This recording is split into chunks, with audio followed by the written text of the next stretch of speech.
Good morning all of you. स्वागत है आप सभी का एक बार फिर से महात्मा गांधी पीजी कॉलेज की ऑनलाइन क्लासेस में। कैसे हो आप सभी? उम्मीद है आप सभी स्वस्थ होंगे। हम पढ़ रहे थे बीए सेकेंड ईयर की ज्योग्राफी, जिसके अंतर्गत मानव भूगोल का अध्ययन कर रहे थे। मानव भूगोल में हमने प्रजातियों के बाद जनजातियों को पढ़ना शुरू कर दिया है। तो सबसे पहले हमने एस्किमो जनजाति को देख लिया था कि एस्किमो जनजाति क्या कहती है, कहाँ रहती है, कैसे कलर की है, कौन सी प्रजाति से संबंधित है, क्या क्या वो काम करते हैं, उनके आर्थिक कार्य क्या है, भोजन कैसा है, ये सब कुछ हमने पिछले चैप्टर में पढ़ लिया था। उसी सिलसिले को आगे बढ़ाते हुए आज हम दूसरी जनजाति के बारे में चर्चा करेंगे। दूसरी जनजाति कौन सी है? देखिए, जो इम्पोर्टेंट जनजातियाँ हैं उनको हम पढ़ेंगे। आपके सिलेबस में कई सारी जनजातियाँ दे रखी है, उन सभी को हम कवर करते हुए चलेंगे, लेकिन ये इम्पोर्टेंट जनजाति है दूसरी वाली भी। आज हम पढ़ने वाले हैं बुशमैन जनजाति के बारे में। बुशमैन जनजाति कहाँ रहती है गुरुजी? ये कहाँ रहती है? आप सभी ने कक्षा 12 में पढ़ लिया होगा। ये रहती है अफ्रीका में। अफ्रीका में कहाँ गुरुजी? अफ्रीका में रहती है कालाहारी मरुस्थल के पास। कहाँ रहती है? अफ्रीका में। और अफ्रीका में कहाँ? कालाहारी मरुस्थल। एक दो जगहों के नाम है, वो जगहों के नाम भी आप याद कर लेना। बासुतो लैंड और दक्षिणी रोडेशिया, ये जगह का नाम है। ये जगह जो है कालाहारी मरुस्थल वाली क्षेत्र, ये मकर रेखा के क्षेत्र में पड़ती है। कौन सी रेखा है? मकर रेखा। मकर रेखा लगभग यहाँ से गुजरती है कालाहारी मरुस्थल में से, ठीक है।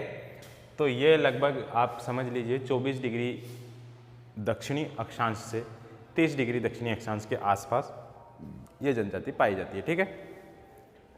इसके आसपास इनका निवास स्थल है। कौन सी जनजाति है? बुशमैन जनजाति।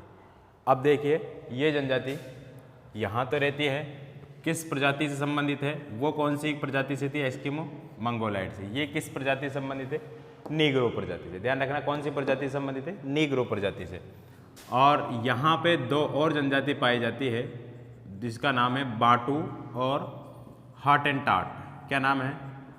बाटू और हॉटेनटॉट। ये दो जनजातियाँ, इन पर जो है लगभग आक्रमण करती रहती है। साथ ही साथ यूरोपीय लोग हैं, वो यूरोपीय लोग भी इनको परेशान करते हैं, क्योंकि वहाँ क्षेत्र में उद्योग वगैरह या फिर खनिज संसाधन या लकड़ी काटने की वजह से इनको जो है जिस तरीके से हमारे यहाँ पे छत्तीसगढ़ के आसपास वाले क्षेत्र में, झारखंड छत्तीसगढ़ वाले क्षेत्र में नक्सली प्रभावित कहते हैं ना, नक्सली वाला इलाका। तो नक्सली वहाँ की एक मूल जनजाति है। वहाँ कई सारी जनजातियाँ हैं, मूल जनजाति वहाँ की। तो उन मूल जनजातियों को हमारी भारत की सरकार जो है परेशान करती है। कैसे परेशान करती है? क्योंकि वो प्राचीन काल से उन जंगलों में रहते हुए आ रहे हैं। तो प्राचीन काल से उनका जंगलों पे अधिकार है, वो जंगल उनका जीवन है। सरकार वहाँ पे क्योंकि खनिज पदार्थ ज़्यादा पाए जाते हैं, तो सरकार वहाँ पे उद्योगों को संरक्षण देती है, खनिज निकालने की अनुमति देती है, तो और पेड़ों को काटने की अनुमति देती है। तो ये जनजाति उनका विरोध करती है। तो विरोध करती है तो एक तरीके से इनका और सरकार का आमना सामना हो जाता है। इनको नक्सलवाद कह दिया जाता है, नक्सली इनको कह दिया जाता है, नाम दे दिया जाता है नक्सली। इसी तरीके से ये इनको भी परेशान किया जाता है। तो ये बाटू और हॉटेनटॉट दो जनजाति, ये दोनों इन पर आक्रमण करती है, अन्य सरकारें इनके ऊपर आक्रमण करती है। इस वजह से ये जनजाति जो है धीरे धीरे समाप्त हो रही है। वर्तमान में इनकी संख्या 10,000 बताई जाती है। कितनी बताई जाती है? 10,000 इनकी जनसंख्या बताई जाती है। मकर रेखा के आसपास कालाहारी मरुस्थल, दक्षिणी अफ्रीका, यहाँ रहती है। निवास स्थल इनका जो है यहाँ पे है। नीग्रो जनजाति, नीग्रो प्रजाति से संबंधित है। बाटू हॉटेनटॉट दो प्रजातियाँ हैं जो इनको परेशान करती है। इस वजह से इनका आक्रमण होने की वजह से इनकी संख्या धीरे धीरे कम होती जा रही है, ठीक है। वर्तमान में इनकी संख्या कितनी बताई जाती है? 10,000। ये तो हुई इनके बारे में मुख्य बात है। चलिए, ये इनका जो है निवास स्थल हो गया। अब देखिए, ये लोग भोजन क्या करते हैं? भोजन और वस्त्र इनके देख लेते हैं हम। क्या है, बहुत आसान जनजाति है, ज़्यादा इसमें आपको याद करने की ज़रूरत नहीं, बस समझना है थोड़ी सी चीज़ें को। ये लोग जो है इनको डायग्रामेटिकली तरीके से हम देख लेते हैं। तो ये अफ्रीका हो गया आपका,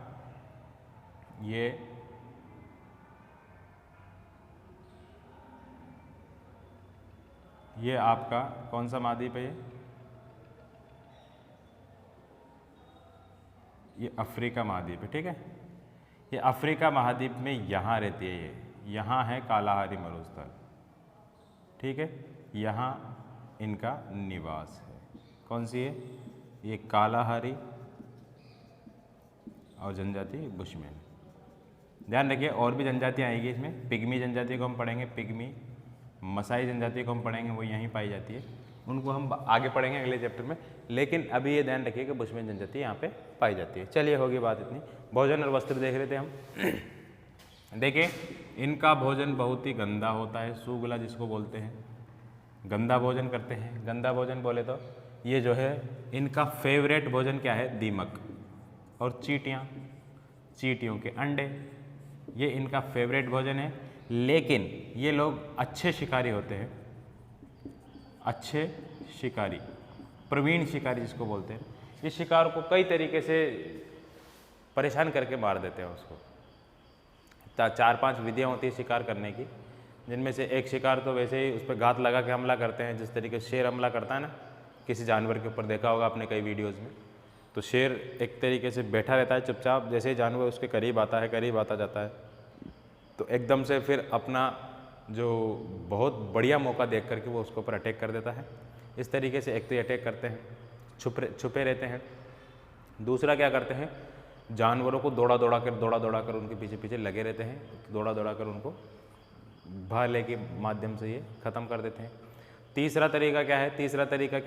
तीसरे तरीके में जानवर के इलाका जो होता है उसके निकलने का चारों तरफ बाड़ लगा देते हैं कांटों की, या फिर अवरोध लगा देते हैं, समझ लीजिए आप, और एक रास्ता छोड़ते हैं। उस एक रास्ते में से वो निकलने की कोशिश करता है, तो वहाँ पे कई सारे जाल लगा देते हैं, जाल में वो फंस के इनकी गिरफ्त में आ जाता है। और एक तरीका क्या है? इसी तरीके से बाड़ लगाया जाता है और जहाँ से निकलने का रास्ता होता है वहाँ कीचड़ या कादा या इस तरीके से दलदली भूमि बना देते हैं, जिसमें वो जानवर जाता है और वहाँ पे फंस जाता है। इस तरीके से 4-5 तरीके हैं इनके शिकार करने के, तो जानवर को ये इस तरीके से फंसा लेते हैं अपने। अच्छे शिकारी होते हैं, धनुष और बाण चलाना बहुत बेहतरीन तरीके से जानते हैं, तीर भाले ये इनके औजार है, ठीक है। और अगर बात कर ली जाए तो इनके भोजन में जो है जितने भी जानवर होते हैं जंगल के, उन सभी जानवरों को अपने भोजन में शामिल करते हैं। दीमक और चींटियाँ इनकी जो है फेवरेट है। साथ ही साथ अगर बात कर ली जाए चींटियों के अंडे की, तो चींटियों के अंडा जो है इनका बहुत फेवरेट भोजन है। चींटियों के अंडे के अलावा और क्या खाते हैं गुरुजी? चींटियों के अंडे के अलावा ये जो है मेंढक को खा जाते हैं, खरगोश को खा जाते हैं, और छोटे मोटे जो जानवर होते हैं उन सभी जानवरों को ये खा जाते हैं। मुख्य जानवर जैसे भेड़ हुआ, बकरी हुई, हिरन हुआ, इन सभी को ये आसानी से मार के खा लेते हैं। अब इनकी एक खासियत क्या है? इनकी खासियत यह है खाने के अंदर कि अगर ये अच्छे तरीके से इनको भूख लगी हो तो एक बुशमैन आधी भेड़ तक खा जाता है, आधी भेड़ तक खा लेता है। और अगर नहीं मिले शिकार तो कई कई दिन तक ये भूखे भी रह जाते हैं। ये इनकी खासियत है, ठीक है। आधी भेड़ तक एक बार में खा लेंगे, और अगर नहीं मिलेगा तो भूखे भी रह लेंगे, ठीक है। यानी कि मिल गया तो टूट पड़ो और नहीं मिला तो फूट पड़ो, भागो, ठीक है। इस तरीके से ये इनका भोजन है। स्त्रियां जो है, स्त्रियों का काम क्या है? स्त्रियों का काम है कंदमूल, बेर, पत्ते और जो फल, पेड़ पौधों से प्राप्त होने वाली सामग्रियों को इकट्ठा करने का काम होता है स्त्रियों का, ठीक है। पेड़ पौधों से जो सामग्री प्राप्त होती है, खाद्य पदार्थ प्राप्त होते हैं, उन सभी खाद्य पदार्थों को इकट्ठा करने का काम इनका होता है। ध्यान रखिएगा, वैसे तो ये लोग खाना बदोश होते हैं। खाना बदोश बोले तो खाने की फिराक में अस्थायी रूप से रहते हैं, ये स्थायी निवास अपना नहीं बनाते। लेकिन सर्दियों में ध्यान रखिएगा, यहाँ सर्दी कब पड़ती है? ध्यान रखिएगा, यहाँ सर्दी पड़ती है जनवरी में नहीं, जुलाई जून में। जून जुलाई में यहाँ पे सर्दी पड़ती है, और दिसंबर में यहाँ पे गर्मी पड़ती है भयंकर। दिसंबर जनवरी में गर्मी पड़ती है। तो गर्मियों में तो इनको निवास की आवश्यकता, समझ में आ गया ना ऐसा क्यों होता है? बात तो समझ में आ रही ना। उल्टा होता है, हमारे यहाँ जनवरी दिसंबर में ठंड पड़ती है, जबकि यहाँ पे जनवरी दिसंबर में गर्मी पड़ती है और जून जुलाई में ठंड पड़ती है अत्यधिक। क्यों होता है ऐसा गुरुजी? ऐसा इसलिए होता है, देखिए ये मकर रेखा है 23.5 डिग्री दक्षिणी अक्षांश, यहाँ विषुवत रेखा जाती है और यहाँ से कौन सी? कर्क रेखा जाती है। यह भी बात ध्यान रख लेना, अफ्रीका एकमात्र ऐसा महाद्वीप है जिसमें से तीनों रेखाएं गुजरती है, कर्क, मकर और विषुवत, तीनों रेखाएं गुजरती है इससे। देखिए दिसंबर में सूरज की स्थिति यहाँ होती है तो गर्मी होती है, मार्च और सितंबर में सूरज की स्थिति यहाँ होती है तो यहाँ भी हल्की गर्मी होती है, हल्की सर्दी, दोनों तरफ होता है मामला। जिस तरीके से अभी आपका सितंबर का महीना आएगा तो सितंबर में इतनी ज़्यादा गर्मी नहीं रहेगी, हालांकि उमस तो रहेगी, उमस जो होती है यह तो रहेगी क्योंकि बारिश का महीना है इस वजह से। और मार्च का महीने में भी इतनी ज़्यादा गर्मी नहीं रहती, इतनी ज़्यादा ठंड भी नहीं रहती, इसी तरीके से, क्योंकि सूरज की रोशनी तिरछी पड़ती है दोनों रेखाओं पर। अब जून जुलाई में 21 जून के आसपास सूरज कर्क रेखा पे आ जाता है, तो जून में सूरज यहाँ चमकेगा तो यहाँ इस पूरे इलाके में गर्मी रहेगी, बल्कि सूरज की किरणें यहाँ पे तिरछी पहुँचेगी, तो जून जुलाई में यहाँ पे सर्दी रहेगी। ठीक है, पूरा दक्षिणी गोलार्ध सर्दी में रहेगा। जब दक्षिणी गोलार्ध में सूरज रहता है तो उत्तरी गोलार्ध सर्दी में रहता है। इस तरीके से सिस्टम होता है ये। हाँ, तो मैं क्या बता रहा था आपको? मैं बता रहा था कि दिसंबर जनवरी में ये लोग जो है क्या करते हैं, गर्मी होती है यहाँ पर, तो गर्मियों में इन लोगों का स्थायी घर तो होता नहीं क्योंकि घरों की आवश्यकता नहीं होती। ये लोग क्या करते हैं, सर्दियों में गुफाओं में या कुछ झोपड़ियाँ बना करके ये लोग रहते हैं। ठीक है, भयंकर जब सर्दियाँ पड़ती है जून जुलाई में तो क्या करते हैं, जानवरों की खाल को कंबल बना करके ओढ़ लेते हैं। ठीक है, इससे ज़्यादा और कोई काम नहीं है। वस्त्र में क्या पहनते हैं ये लोग, इनके वस्त्र कैसे होते हैं? वस्त्र नहीं पहनते ये, लगभग पहनते हैं तो बहुत कम पहनते हैं। कैसे वस्त्र होते हैं गुरुजी इनके? ये पत्ते जो होते हैं, पत्ते, बड़े बड़े पत्ते, उन पत्तों को अपने कमर के नीचे वाले हिस्से पे बांध लेते हैं। ठीक है, कमर के नीचे वाले हिस्से पे पत्तों को बांध लेते हैं या फिर खाल को बांध लेते हैं। ठीक है, खाल को या पत्तों को, जानवरों की खाल या पत्तों को अपने कमर के नीचे वाले हिस्से पे बांध लेते हैं। स्त्रियां भी प्राय कमर के नीचे से लेकर घुटनों तक इस तरीके की पहनती है। ठीक है, ज़्यादा ये कपड़े नहीं पहनते क्योंकि गर्मी वाले इलाके में रहते हैं, विषुवत रेखा से मकर रेखा पे रहते हैं, तो गर्मी वाले इलाके में इनको कपड़े पहनने की आवश्यकता है नहीं। दूसरी बात, ये लोग भी एस्किमो की तरह सूखले होते हैं। एस्किमो को तो भाई उनकी तो लाचारी है कि वो नहा नहीं सकते, लेकिन ये तो और ज़बरदस्त सूखले होते हैं, ये बिल्कुल भी नहाते नहीं हैं। अपने शरीर पर एक विशेष प्रकार का लेप लगाते हैं। ये क्या लगाते हैं? लेप। लेप जानते हो ना आप, जो मम्मियों के ऊपर लगाया जाता था प्राचीन ज़माने में ताकि मम्मियाँ सड़े नहीं, उनमें से बदबू नहीं आए, वैसी की वैसी रहे।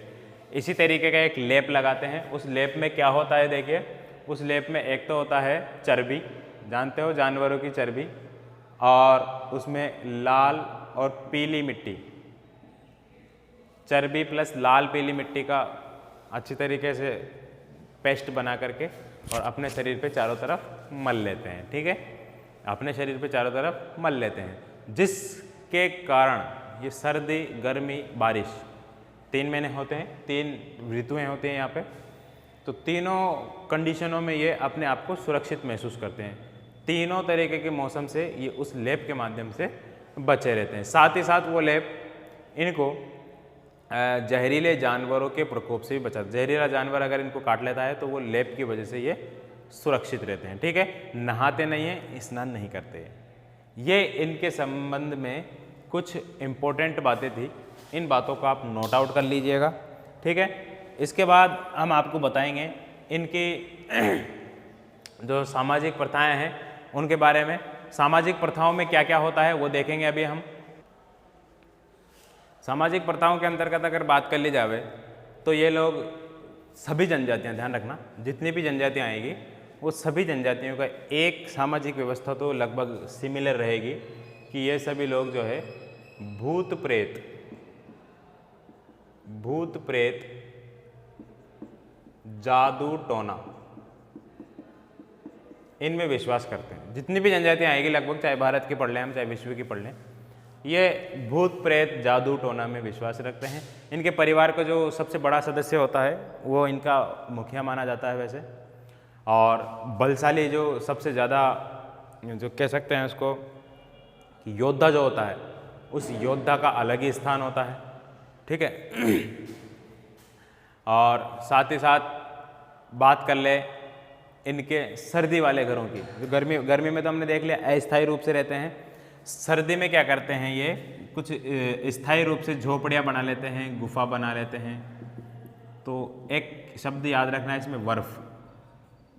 ये लोग अपने जो कई सारे झोपड़ियों का एक स्थान होता है, एक छोटा सा गांव बना लेते हैं, उसको क्या कहते हैं, वर्फ कहते हैं। बर्फ नहीं, वर्फ, ठीक है।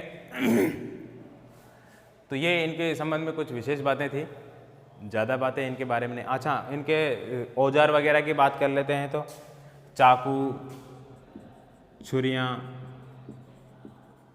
खंजर वंजर सब हैं, नहीं, चाकू, छुरियाँ और भाले, दराती, ठीक है, और खुरपे ज़मीन खोदने के लिए, ये सब इनके क्या है, तीर कमान भी लिख सकते हैं इसमें, तीर कमान, ये सब क्या है, इनके प्रमुख औजार है जिससे ये क्या करते हैं, जिससे ये जानवरों को मारते हैं। और एक इम्पोर्टेंट बात है, इनकी जो सामाजिक व्यवस्था है वो सामाजिक व्यवस्था बिल्कुल आदिमकालीन है, यानी कि प्राचीन ज़माने से रिलेटेड है। तो आदिमकालीन इनकी व्यवस्था होने के कारण ये लोग जो है अभी भी उन्नत अवस्था में नहीं है, यानी कि पिछड़ी हुई अवस्था में है और सामाजिक सभ्यता, सामाजिक संस्कृति से काफ़ी दूर है ये। और अगर एक इम्पोर्टेंट बात कर लें तो ये बात ध्यान रखना, जो ये बुशमेन जनजाति के जो लोग होते हैं चतुर शिकारी होते हैं और साथ ही साथ स्मृतिवान होते हैं, तेज बुद्धि वाले होते हैं। इनकी जो दिमाग है वो बहुत तेज होता है, याद रखने की क्षमता बहुत तगड़ी होती है इनमें। ये जो है इस जनजाति में विशेष रूप से पाई जाती है। इम्पोर्टेंट बात है, याद रखने की क्षमता, स्मृतिवान होती है ये कठिन परिस्थितियों में जीवित रहकर भी अपने आप को, स्वयं को खुश रखते हैं, ये एक इम्पोर्टेंट बात है। तो इस जनजाति के बारे में ज़्यादा कुछ है नहीं, इतनी सी बात थी। ज़्यादा डिटेल पाने के लिए आप कक्षा 12 की किताब NCERT की जो चलती है उसमें आप देख सकते हो। आप पढ़े लिखे हो, वैसे आपने पढ़ा होगा कक्षा 12 की किताब में एस्किमो जनजाति के बारे में।